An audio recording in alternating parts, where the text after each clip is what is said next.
Hello and welcome to Byju's IAS. Let's get started and look into our daily quiz. Let's look into the first question. With respect to norovirus, which of the following statements are correct? It is a form of virus that causes encephalitis. Wild animals typically thought to be carriers include raccoons, bats and foxes. Which of the statements are correct? The answer to this is none. Why have we taken this practice question? Because this article here makes a mention of norovirus. Let us try and understand what are these options. When we look into these two options, both the options are wrong. Why? Because they are not speaking about norovirus, but instead they are speaking about rabies. Since both the options are wrong, the answer to this would be none. When we speak about norovirus, what is it? It causes gastrointestinal illness. It basically causes inflammation of the lining of the stomach and the intestines because of severe vomiting as well as diarrhea. How does it spread? The virus is spread to the excrement and the vomit of an infected person. So the norovirus is usually transmitted when a person who is already infected comes in contact with a healthy person. Now the healthy person who is in contact with the unhealthy person gets infected, one, because of the infected person or because of touching contaminated surfaces. So providing care to an infected person, changing diapers of children, touching the mouth as well as the nose and shaking hands with the infected people is how the norovirus starts spreading from one person to another. What are the symptoms of norovirus? Diarrhea, abdominal pain, vomiting, nausea, high temperature, headache and even body aches are some of the common symptoms of diarrhea. If a person is infected by the norovirus, what are the measures that a person will have to take? This person who is infected by this virus will have to rest at home, drink oral rehydration solutions and boiled water as well. They should wash their hands consistently and at the same time they should also keep a check on the water sources well and the storage tanks as well. Fruits and vegetables will have to be washed thoroughly and at the same time stale and exposed food must be avoided to such people who are infected by the norovirus. Now let's look into the next practice question. Consider the following statement. The Council of Ministers shall be collectively responsible to the governor. The salaries and allowances of the ministers shall be determined by a committee appointed by the chief minister, leader of opposition and a cabinet minister selected by the chief minister. Which of the above statements are correct? The answer to this is none. Why have we taken this practice question? Because this article here makes a mention of ministers. Let us try and understand what are these options. When we look into the first option, the Council of Ministers shall be collectively responsible to the governor. This is a wrong statement. Why? Because they are not responsible to the governor but instead to the state legislative assembly, which is why the first statement is wrong. When we look into the second statement, the salaries allowances of the ministers shall be determined by the state legislature and not by a committee. Since the second option is also wrong, the answer to this would be none. When you go back and look into the Council of Ministers, we have the Chief Minister who is appointed by the Governor, and the Council of Ministers are also appointed by the Governor on the recommendation of the Chief Minister. So remember, the total number of ministers, including the Chief Minister, in the Council of Ministers in a state cannot exceed 15% of the total strength of the Legislative Assembly, including the Chief Minister. Now let's look into the next practice question. Which amongst the following statements is the best description of the Lynn Manual? It is a report which gives insights about climate change, its causes, potential impacts and response options.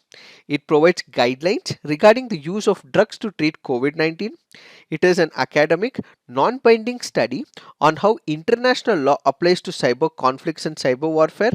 None of the above. Which of the statement is the best description of the Lynn Manual? The answer to this is it is an academic non-binding study on how international law applies to cyber conflicts and cyber warfare. Why have we taken this practice question? Because this article here makes a mention of cyber attacks. Let us try and understand what is this Tallinn Manual all about. When we speak about Tallinn Manual, what is it? It is an academic non-binding study which gives us an idea idea of how cyber conflicts happen on the cyberspace. This is in specific reference to the international law. A country may engage in a cyber warfare. The cyber warfare can be offensive in nature or it can be defensive in nature. What do we mean by offensive purposes? When a country wants to instigate another country, wants to ensure that it hurts its enemy, it can engage in cyber offensive warfare, or if there is an apprehension that another country is planning to penetrate its cyber architecture, in such a situation, it can also block its cyber architecture from other viruses or the hackers entering its cyber module. So that is what is called as cyber defensive architecture.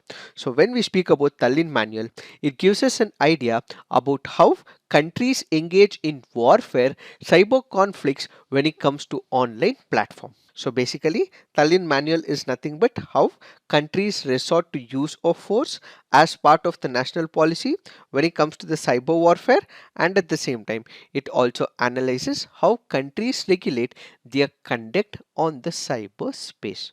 Now let's look into the next practice question. Which of the following rivers are west flowing? Narmada, Mahi, Sabarmati, Luni, Tapi, Tava, and Sharavati. The answer to this is 1, 2, 3, 4, 5, 6, and 7. Why have we taken this practice question? Because this image in the Hindu makes a mention of Sabarmati. Which are the important west flowing rivers in India? We have Narmada, we have Tapi, we have Mahi, Sabarmati, Luni, Tava River, as well as Sharavati River. Let's look at some of the important factual data which can be important from the preliminary examination point of view. When it comes to the Narmada River, it is located mainly in Madhya Pradesh. The Narmada is also called as Reva River. The river is originated from Maikala range near Amarkantak. It is a west flowing river. When it comes to Tapi River, it is located in Madhya Pradesh. It originates from Maltai Reserve Forest. The river is flowing through the states of Madhya Pradesh, Maharashtra, and Gujarat. When we look into the Mahi River, it originates from Dar district of Madhya Pradesh, flows through Madhya Pradesh, Rajasthan, and Gujarat. The river drains in the Gulf of Cambay, and Mahi Bajaj Sagar Dam and Kadana Dam are the major hydropower stations situated on this river. Then we have Sabarmati River. Sabarmati is a combination of two streams called as Sabar and Hatmati. It is flowing through Rajasthan and Gujarat. It originates from Tepur in Udaipur district of Rajasthan. And as we speak about Luni, it is an endorheic river. It is also known as the Sagarmati. It originates from the western slope of Aravalli ranges near Ajmer. Tawa River, it rises near Satpura range of Beetal in Madhya Pradesh. This river is the longest tributary of river Narmada. Then we have Sharavati River, which is an important river in the state of Karnataka flowing towards the west. Sharavati originates from Shimogga district of Karnataka. Do remember, all these are very important and can be a prospective question in the preliminary examination. Now let's look into the next practice question. Out of the following statements, choose the one that brings out the principle underlying the cabinet form of government. An arrangement for minimizing the criticism against the government whose responsibilities are complex and hard to carry out to the satisfaction of all. A mechanism for speeding up the activities of the government whose responsibilities are increasing day by day. A mechanism of parliamentary democracy for ensuring collective responsibility of the government to the people. A device for strengthening the hands of the head of the government whose hold over the people is in a state of decline. Which of them correctly depicts about cabinet form of government? The answer to this is a mechanism of parliamentary democracy for ensuring collective responsibility. Now let's look into the fact of the day. The fact of the day for today's discussion is RBI Integrated Ombudsman Scheme. The Banking Ombudsman Scheme was first introduced back in the year 2006. This was introduced under Section 35A of the Banking Regulation Act of 1949 by the Reserve Bank of India. What is this banking ombudsman? There are a number of grievances that a person in the banking system may go through. Number of customers may have their grievances which might not be addressed by the banking unit. To address all these grievances, we have the banking ombudsman who will generally be a senior officer appointed by the Reserve Bank of India to address the customer complaints against some of the deficiencies in the banking unit.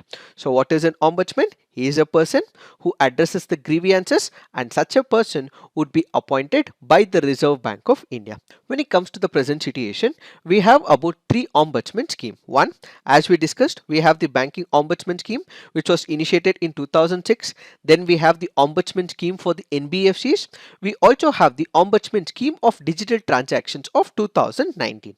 Why did the Reserve Bank of India come up with an integrated ombudsman scheme while we already have multiple ombudsman schemes? That is because as of now, when you look at the ombudsman schemes, they are different in nature. One is for the banking unit, then you have for the NBFCs, then you also have digital transactions. While all this was already persistent and was in existence, people were in confusion and dilemma where we should go ahead.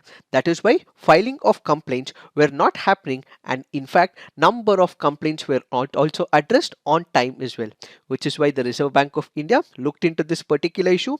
Number of claims were rejected, they were unaddressed, so what they required was one single integrated platform, so all the queries, all the concerns are thrown upon in this particular platform so that all their grievances are addressed. In the present situation, we have different ones. This was a major loophole, and now what we have is an integrated one, which is in the form of one nation, one ombudsman approach, which is why this particular scheme was initiated. Apart from this, we already had the ombudsman scheme of digital transactions, which was in force in 2019, but this was not effectively implemented in semi-urban and the rural area. Why? Because of the lack of network connectivity, which posed a major challenge to the people in case they had rejected payments. Such grievances and concerns were not addressed under the existing mechanism.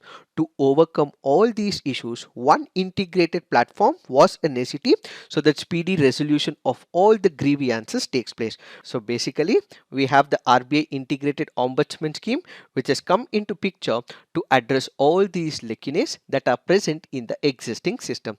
So the unified ombudsman scheme will provide readdressing of the consumer complaints, especially for those services regulated by the Reserve Bank of India, which includes the banks, the NBFCs, as well as the prepaid instruments.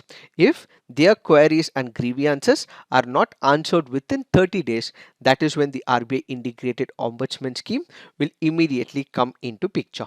How can a customer file a complaint against any of the RBI regulated entity?